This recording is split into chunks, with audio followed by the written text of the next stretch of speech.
Good morning, good afternoon, good evening, good night, depending on, where you are in this world.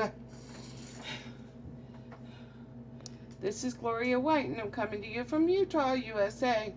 God bless you. Today I am making a lemon blueberry cobbler. It's a very simple recipe. Just takes a little bit of effort, a little bit of imagination, and that's what I'm going to do tonight. Normally, it would just be a blueberry cobbler. But my daughter loves lemon blueberry muffins so much that I thought, why not? So, the recipe for the dough of the cobbler: 1 cup of sugar, 1 cup of flour. If you have self-rising flour, you can stop there. If you have plain flour, you're going to want to add 1.5 teaspoons of baking powder.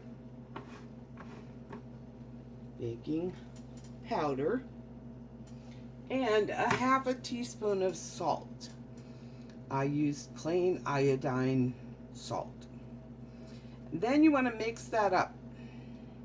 Once that's mixed up, or while you're doing that, you should have dumped your 2 cups of blueberries in a pot. This pot. You can use your own pot, of course. And add 1 cup of water and 1/2 cup of sugar. And you want to bring it to a boil. Now mine's boiling, so I'm going to turn the fire off. You want to preheat your oven to 375. Now, I have this lovely Corningware dish, but you can use any glass dish. You can even use a stainless steel bowl. I would not use an aluminum container. Now, to this, you're going to add 1 tablespoon of vanilla and 1 cup of milk. Now, I just cheated just a little bit.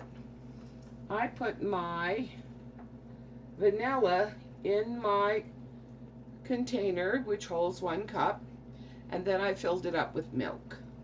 Now, I'm going to mix this dough up. It's really pretty simple. You just want to stir it up together. I also, because I love allspice, put just a little shake of allspice in. Now, you don't want to get carried away with an allspice because it's a pretty strong spice. But I think it adds so much flavor to the dough part of a cobbler that I've thrown it in there. Now, you could use nutmeg if you'd like, or if you're doing peaches, you definitely want to put nutmeg in. If you were doing apple, you'd want to put in some, maybe even if you have apple pie spice, or you can add your cinnamon and nutmeg to your cobbler dough. Pretty much like what you would make a filling for a pie.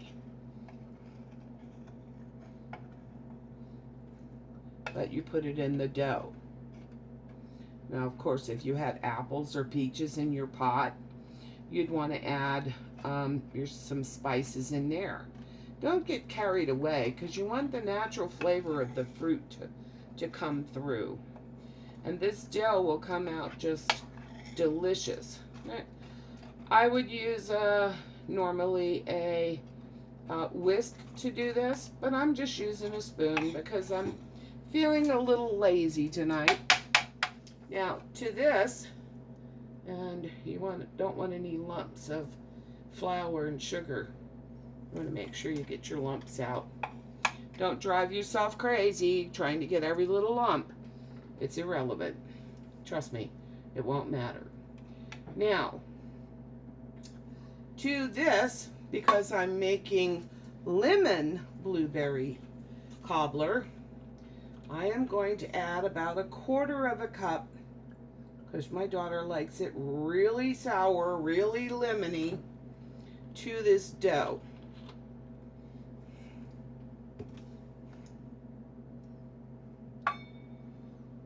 And now I'm going to just stir that in.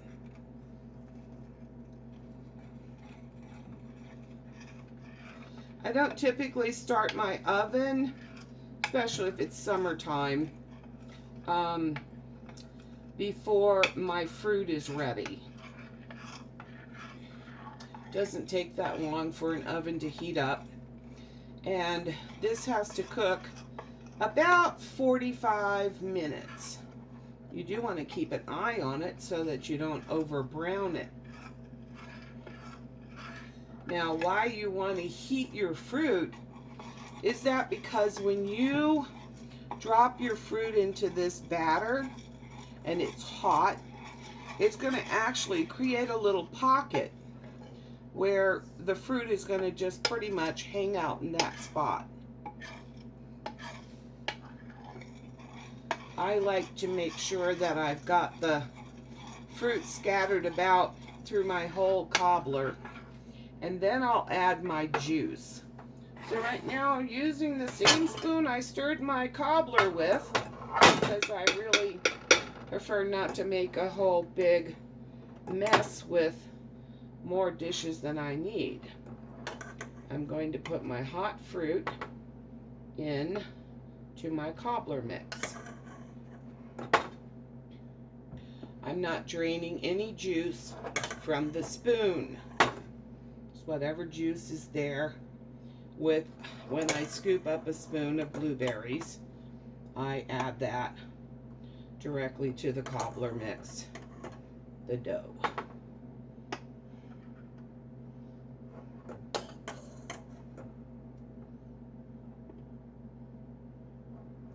Now, if you go through and you've run out of spots so that your dough, your fruit isn't totally taking over your dough, and you still have fruit in your pot, just go back and add more to each of these little spoonfuls that you put in here.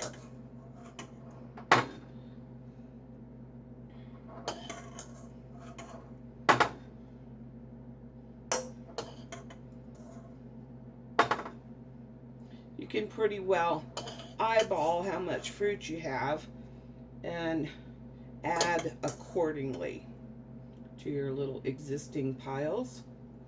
And this fruit is actually, because it's hot, it's creating a little cooked dough pocket, if you'd like to say it that way, because the heat of the fruit is actually cooking the dough next to it. Just enough to keep your fruit from running all over your pot. From running all over in your cobbler. So when you're serving it up, you're getting pockets of fruit. Now, if you stirred this all up together, you'd have more like a fruit cake, where you would add fruit to your cake batter. Now that I've done that, and I've got pretty much just juice left in here, I'm going to use my same scooper, and I'm going to pour juice right on top of these pockets of fruit. Now, the juice may run out over the top of the cobbler, and that's perfectly fine. But I don't know if you can see, the cobbler dough is actually starting to cook and rise up because of the hot liquid in the hot fruit. And by doing it this way, the juice is actually going through under the bottom of your cobbler. It works its way down through. And so you have this nice juice in these pockets underneath them when it cooks. And now I have my little bit of extra fruit that I'm going to add in there. You can see the dough is rising. I'll show you in a second.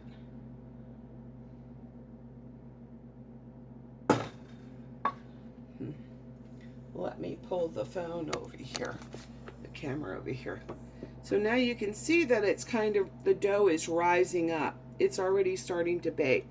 But watch how the dough moves up when I pour in this juice.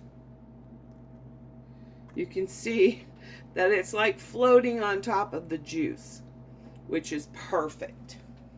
Now then, without knocking the phone off the counter. Now, some people may not like this much butter, but I use a stick of butter. I use the salted butter just because the little bit of salt in it adds so much more flavor. Now I'm going to drop it by pats, and I'm going to drop the pats on the dough, on the part where it's dough, not on top of the fruit, but on top of the dough. And you won't believe how delicious that dough is going to be when it's cooked.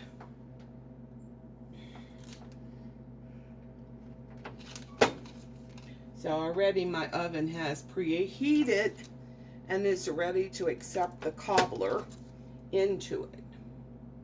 Now, because on the edges there's not as much dough there as in the center, I cut my slices of butter in half and lay those on, and I'll give you an overview once I get all the butter on.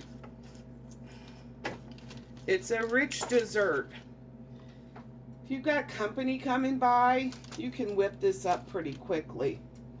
And while you're all chatting and talking, this thing will be baking in the oven and filling the house with this most wonderful aroma. And people are going to start saying, "What's that smell? What are you cooking? What are you making?" "Oh, I'm making a blah, blah, blah kind of cobbler." "Oh, it smells great." Well, it should be ready in about 15 minutes because you'll already have had it in the oven. And then you can serve your guests this delightful cobbler with a cup of coffee or tea or even a glass of milk. It's delicious. So now, wiping the butter from my hands, this is how my cobbler looks before I put it in the oven. Delicious, huh? You can see how the dough is already being cooked and rising up. So now we're going to put it in the oven. It has heated to 375, and we are going to, without a lid, pop it in. Now, if you think your dish is a little small and you may have a boil over, I suggest a piece of aluminum foil on the shelf where you're going to set your cobbler to catch any mess that might boil over.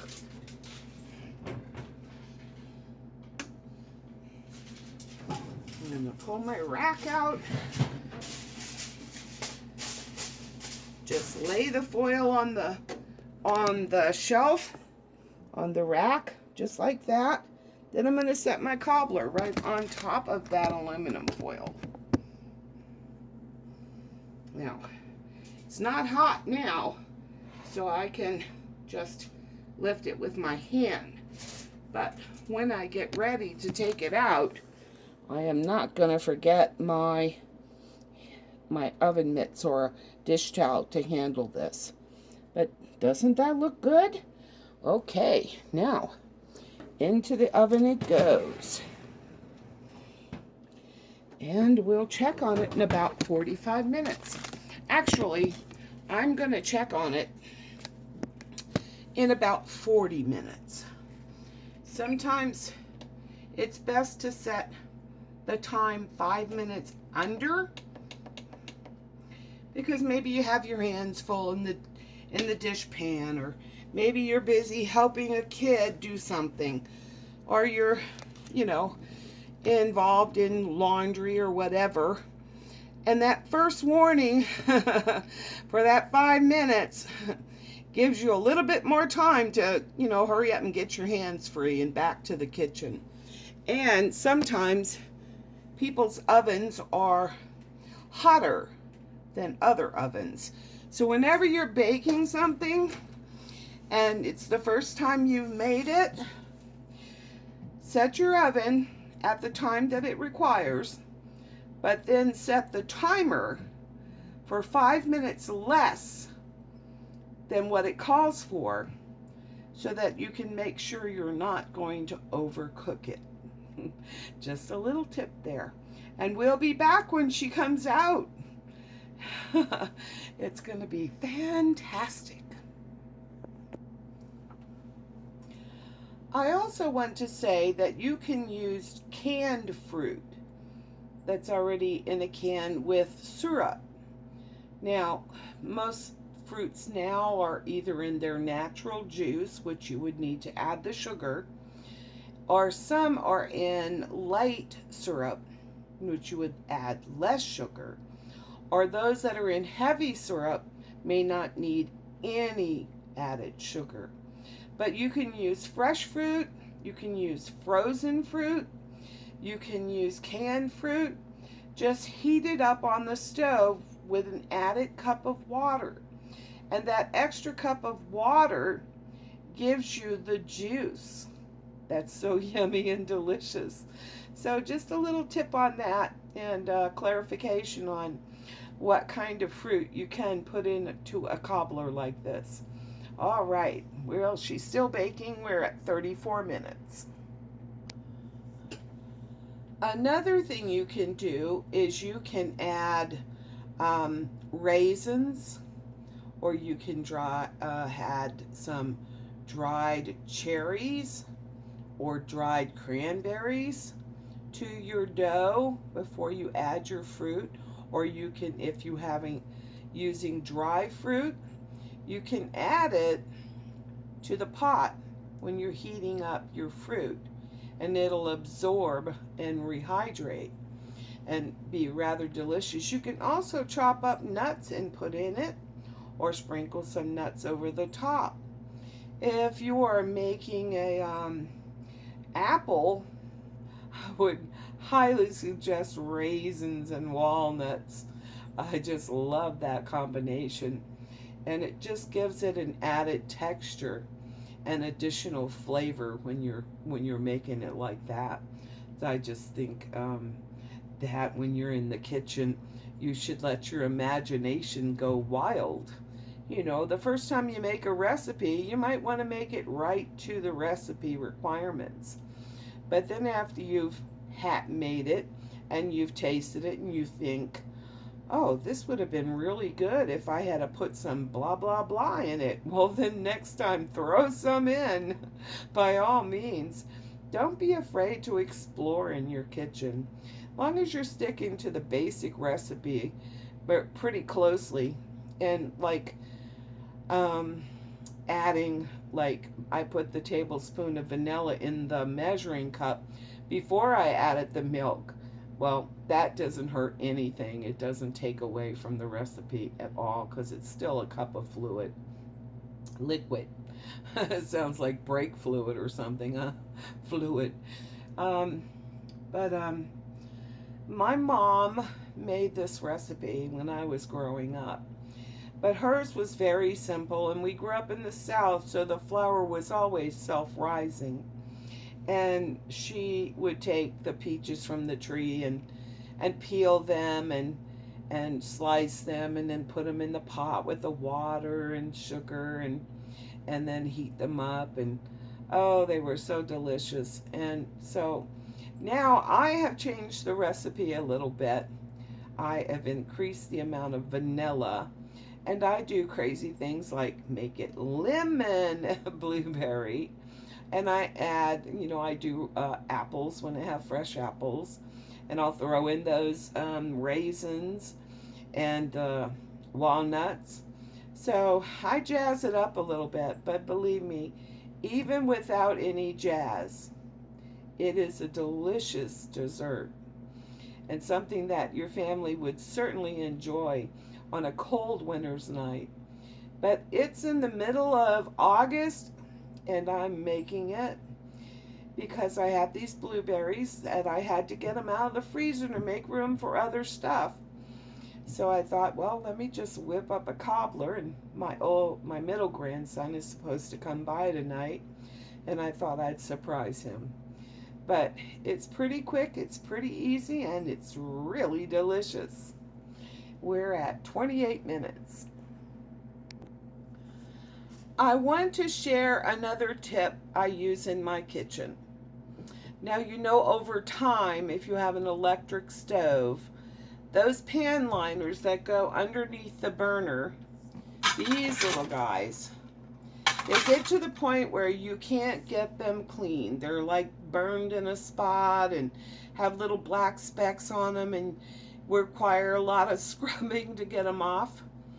Well, I just wash mine, and whatever comes off is off. I live in this house, and I am okay with things on my burner pan that I can't get off. But if it's a holiday coming by and I have people coming over, I just switch them out for my brand new ones that I keep under the counter in the kitchen, so that my stove looks beautiful and clean, very appetizing to any visitors that would come by. So I don't know if it's something you could use that would benefit and make your life easier, but it certainly makes mine easier. Because when you're preparing a big dinner, and it's always a big dinner when you're having company, you're making a salad, you're making sides, you're making the main dish, you're making a dessert. So having that to deal with in addition to preparing the actual meal, it's just really nice to be able to use this little hack to make your kitchen sparkle. And I'm sure you have everything else is spotless. But those pans, over time, those burner pans, they just start turning and you can't scrub it off. You can't use oven cleaner and it won't come off. So it's just a little something that I do that makes my life nicer and makes me feel better when I'm in the kitchen and company's coming. So maybe that'll help you too. Another tip is while you're baking it, if you see your top is getting very brown before the time, you can take a piece of aluminum foil and lay over the top of it, and it protects the top of it from getting too brown.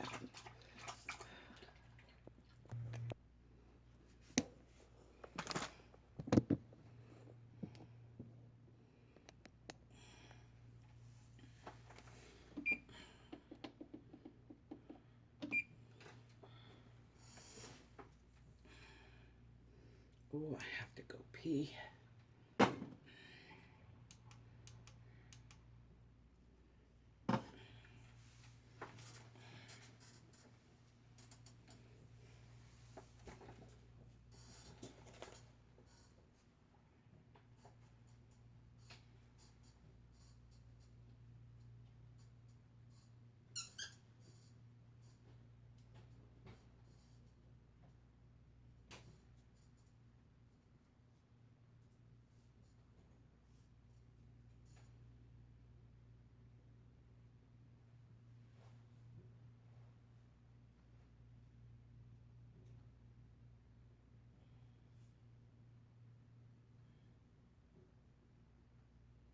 What you got? You get your ball.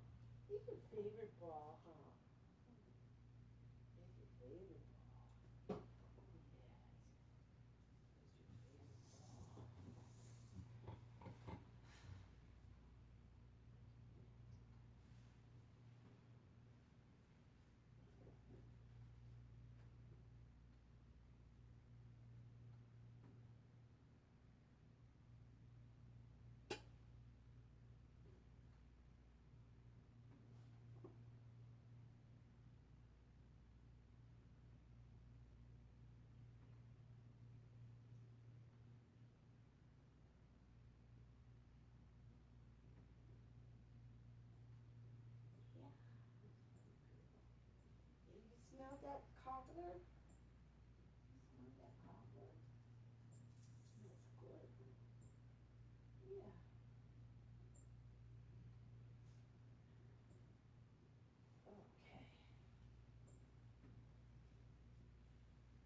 Oops.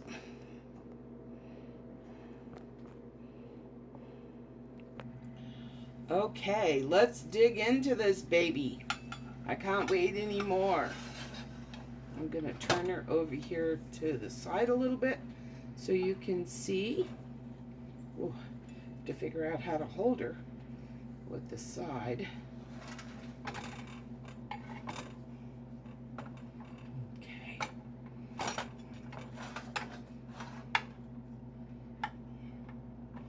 Okay, here you can see how the dough is cooked.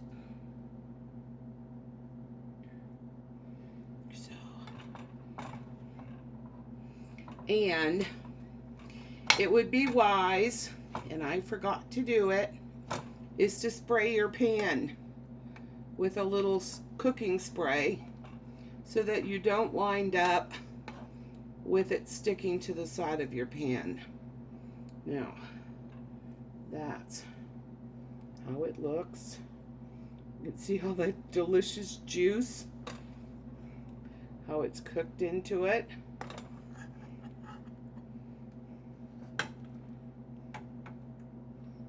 And all the juice. Oh, the juice. My mouth is watering. I can't cook anything delicious without my mouth just overflowing. Okay. Now that we'll just push push this back over here and leave that there. And, oh my goodness. I wish you guys could smell this. Look. Just imagine vanilla ice cream or whipped cream on top of this. Oh, I'm gonna take a little bit of the crust, the dough, and some of the juice. Oh my goodness. I don't know if you guys can see how it's steaming. If I can turn you this way for a minute, you could see it against my skillet.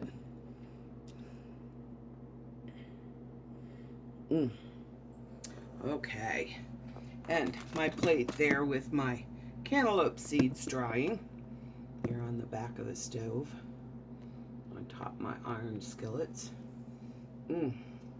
Oh, this is so hot.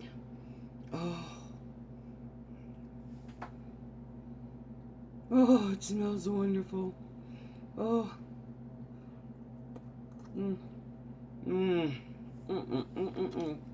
Oh, guys. This is so good.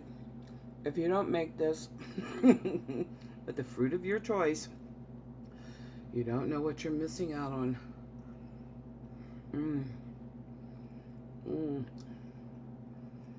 The dough is nice. It's not gummy. The juice is very much flavored with blueberries, but it's not over sweet. You can really taste the blueberries. It's a success. Oh my goodness. Oh, but it's so hot. But I'm always so impatient when it bakes. Now this is just as good when it comes cold from the refrigerator, or you can heat it up in the microwave, you know, and serve it hot again. It's wonderful, but there's lots of juice there. Now, if you don't want as much juice, don't add as much water to your fruit. But I think the juice is what's something that everybody's looking for in a cobbler.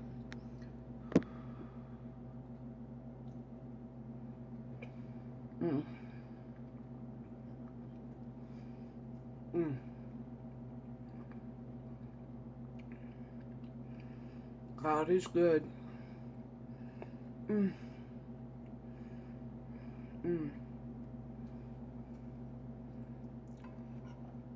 And the dough has that delicious butter flavor in it, where the butter's melted into it. Oh my goodness. You guys have to try this, and then you have to let me know how yours came out.